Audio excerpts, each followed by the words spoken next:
माई के सभी भक्तों को जय महाकाली और जय श्री महाकाल। तो स्वागत है आपका मेरे आध्यात्मिक जीवन में, और मैं आपका प्यारा सा भाई और माई का भक्त तारानाथ। तो मैं आज एक और वीडियो लेकर आ गया हूँ आप लोगों के लिए, और ये वीडियो उन लोगों के लिए बहुत खास होने वाली है जो माई के भक्त है, महामाई की या माँ दुर्गे की या माँ दुर्गे के किसी भी रूप की जो साधना आराधना करते हैं, जो नवरात्रि करते हैं। तो उन लोगों के लिए ये वीडियो बहुत ही खास होने वाली है। जैसा कि मैंने आपको पहले बताया था कि मैं एक गुप्त नवरात्रि पर वीडियो लेके आऊँगा, तो मैं आ गया हूँ गुप्त नवरात्रि पर वीडियो लेकर। अगर आप मेरे चैनल पर नए हो तो मेरे चैनल को सब्सक्राइब कर दीजिए, मेरे वीडियो को लाइक कर दीजिए, और वीडियो अच्छी लगे तो कमेंट में ज़रूर बताएं, और मेरे वीडियो को शेयर करें। और ऐसी और अच्छी वीडियो देखने के लिए बेल आइकन को भी क्लिक कर दें। तो अब हम शुरू करते हैं।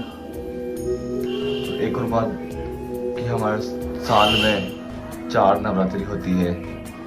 2 प्रत्यक्ष होती है जिनको शारदीय नवरात्र और चैत्र नवरात्रि बोलते हैं, और 2 गुप्त होती है जो 10 फरवरी से चालू हो रही है। गुप्त नवरात्रि को तांत्रिक नवरात्रि भी बोला जाता है। तंत्र मंत्र यंत्र की जो विशेष सिद्धियां करने की इच्छा रखते हैं जो साधक होते हैं, वह इस समय भगवती माँ जगदम्बे की गुप्त रूप में साधना करते हैं।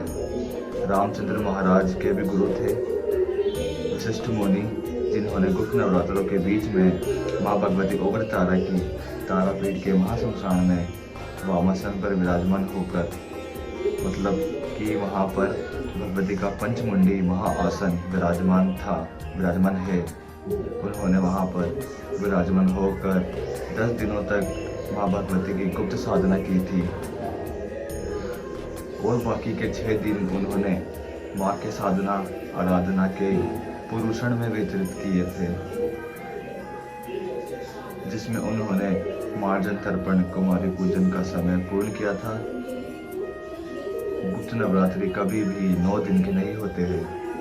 जैसा कि मैंने आपको पहले भी बताया था, एक छोटी वीडियो डाल के मैंने बताया था कि गुप्त नवरात्रि कभी भी 9 दिन की नहीं होती है, यह 16 दिन की होती है।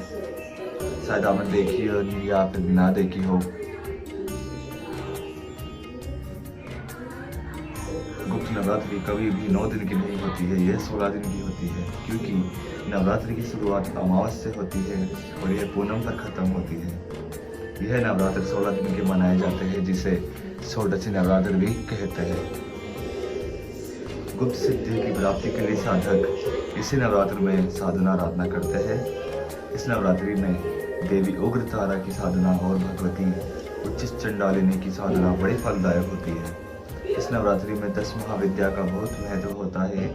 जो भी साधक गुप्त नवरात्रि में साधना करना चाहता है तो उनको घर में या घर के बाहर किसी को भी नहीं बताना कि वह गुप्त नवरात्रि कर रहा है या उपवास कर रहा है, या हवन, गुरु सेवा, कुमारी पूजन, भंडारा लगाना, कलश घट स्थापना, ज्वाले उपजाना, यह सब गुप्त रूप से करना है। इसमें काली और गुह्या काली की भी आराधना की जाती है। पूजा पाठ को आप अपने सामान्य विधि से करें। सामान्य नवरात्रि की तरह ही इसमें कलश पूजन, घट स्थापना करें, ज्वारे उपजाए, अष्टदल कमल की स्थापना करें, चावल को 8 रंगों से रंग कर उसका कमल बनाए, और अष्टदल कमल के बीच में कलश रखे। अष्टदल कमल की 8 पंखुड़ियों पर 8 सुपारी को स्थापित करें, और जो घर में वैष्णव रूप से पूजा करते हैं, वैष्णव रूप में पूजा करता है, उसे अष्टदल कमल जरूर बनाना चाहिए। जो घर पर कुमारी पूजन नहीं कर सकता, कुमारी पूजन मतलब कन्या को जो नहीं जमा सकता घर पर, तो वह कुमारी के नाम से पैसे निकाल कर किसी धार्मिक स्थल पर लगा दे जहाँ भंडारा होता हो। अगर ये भी ना हो तो हर रोज गौ माता को भोजन कराए। गुप्त नवरात्रि में पूजन करने का समय गुप्त होता है, क्योंकि ये गुप्त है तो इसमें किसी को बताया नहीं जाता।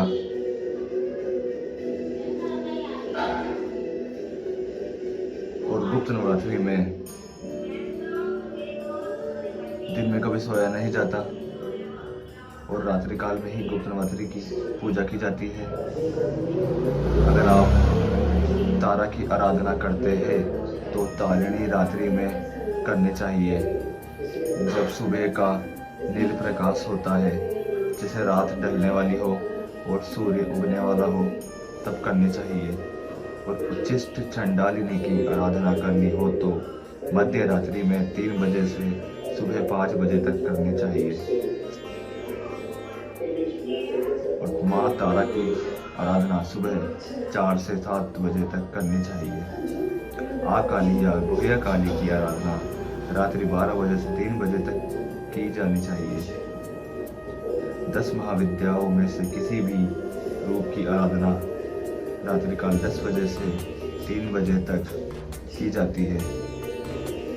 साधना काल का जो समय होता है उसी के अनुसार साधकों की दिशा निर्धारित होती है। अब मैं आपको बताता हूँ कि दिशाओं के बारे में। अगर साधक ज्ञान विज्ञान के लिए भगवती की साधना कर रहा है, जिसकी कला में बढ़ोतरी हो, जिसके कार्य बिजनेस में बढ़ोतरी हो, तो साधक उत्तर या पूर्व की ओर मुख करके साधना करता है। जिसको तंत्र सिद्धि, गुप्त सिद्धि या शमशान की सिद्धि प्राप्त करनी हो तो वह दक्षिण मुखी होकर साधना करे। साधक चाहता है कि उसे यशस्व मिले, पैसा मिले, तो वह पश्चिम मुखी होकर साधना करे। यदि साधक चाहता है कि उसे संन्यास मिले, मुक्ति मिले या मोक्ष मिले, तो वह उत्तर मुखी होकर साधना करता है। गुप्त नवरात्रि में साधकों के लिए सबसे बड़ा एक नियम होता है कि 3 या 2 समय का अपने हिस्से का खाना किसी जरूरतमंद भूखे व्यक्ति को दे देना और किसी को नहीं बताना चाहिए। गुप्त नवरात्रि में दिन में सोया नहीं जाता और गुप्त नवरात्रि में जीव बलि या पशु बलि नहीं दे सकते और घर में तामसिक भोजन ना बनाए। भगवती के कुमारी पूजन का नित्य संकल्प लीजिए। गुप्त नवरात्रि का पूजन मध्य रात्रि में ही किया जाता है।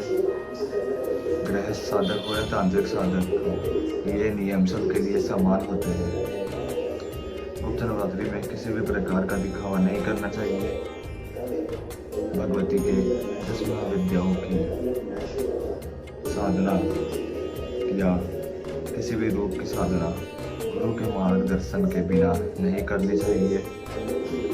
जो गृहस्थ है वह गायत्री मंत्र या महामंत्र ओम का जाप कर सकता है और तंत्र साधक को गुरु से दिया हुआ मूल मंत्र का जाप करना चाहिए। ब्रह्मचर्य का पालन करना चाहिए। अल्प निद्रा लेनी चाहिए, मतलब कम से कम सोना चाहिए। एक समय भोजन करना चाहिए। उपवास करके अन्न का त्याग कर देना चाहिए। फलाहार खा सकते हैं, खीरा खा सकते हो, दूध भी ले सकते हो और जो डेयरी प्रोडक्ट होते हैं वह भी हम व्रत में खा सकते हैं। पर एक समय पर ऐसा नहीं कि आप उपवास तो कर रहे हो पर दिन भर ही खा रहे हो तो वो उपवास नहीं माना जाता। उपवास का मतलब होता है कि दिन भर भूखे रहकर सिर्फ एक समय पर फलाहार करना।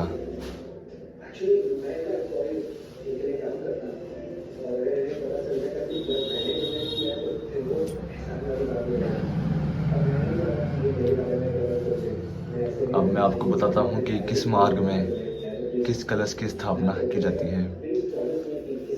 तो राजसीय मार्ग में सोने या चांदी का कलश स्थापित करें और तमस्वी मार्ग यानी मध्यम वर्ग में पीतल या तांबे का कलश स्थापित करें और सत्व मार्ग में मिट्टी का कलश स्थापित करें। माँ को 16 श्रृंगार चढ़ाए श्रृंगार अच्छा होना चाहिए, प्लास्टिक या पैकेट वाला नकली नहीं होना चाहिए, क्योंकि जैसा हम नहीं पहन सकते वो हम माँ को कैसे चढ़ा सकते हैं, क्योंकि वो भी हमारी माँ है। क्योंकि भगवान भाव का भूखा होता है, इसलिए हमको हमारे जो भाव होते हैं वही भगवान के सामने प्रकट करने होते हैं।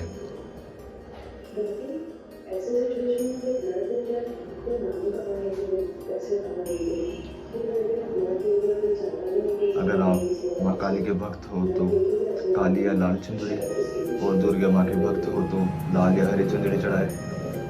चुंदड़ी कोई से भी रंग की भी चढ़ा सकते हो, पर दुर्गा माँ के और सातवें देवी के काली नीली चुंदड़ी नहीं चलेगी। ये सिर्फ माँ काली के ही चल सकती है, माँ काली के स्वरूप के ही चल सकती है। अखंड ज्योत भी जला सकते हैं या फिर सुबह शाम की ज्योत जला सकते हैं। अगर हो सके तो अखंड ज्योत जलाए, नहीं तो सुबह शाम की भी जला सकते हैं। सबसे पहले गणेश पूजन और गुरु पूजन कर ले। माँ को पंचमेवा भी चढ़ाए, 5 फल भी चढ़ाए और जमीन पर ही सोए, ब्रह्मचारी का पालन करे।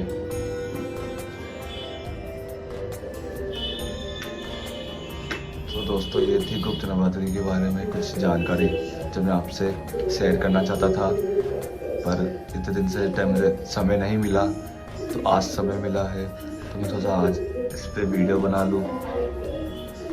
10 फरवरी से गुप्त नवरात्रि भी चालू हो रही है, और जो गुप्त नवरात्रि पे साधना करना चाहता है तो वो मुझसे संपर्क कर सकता है। अगर साधना का विधि विधान जानना चाहता है तो वो मुझसे संपर्क कर सकता है। मेरे व्हाट्सअप नंबर स्क्रीन पे दे दूंगा या फिर डिस्क्रिप्शन में मेरे नंबर में दे दूंगा, तो आप व्हाट्सएप पे मुझे मैसेज करें, कॉल कोई ना करे। और दरबार से जुड़ी हुई कोई भी जानकारी के लिए मुझे व्हाट्सएप करें। तो आज के लिए इतना ही, तो अब मैं चलता हूँ। जय महाकाली और जय श्री महाकाल।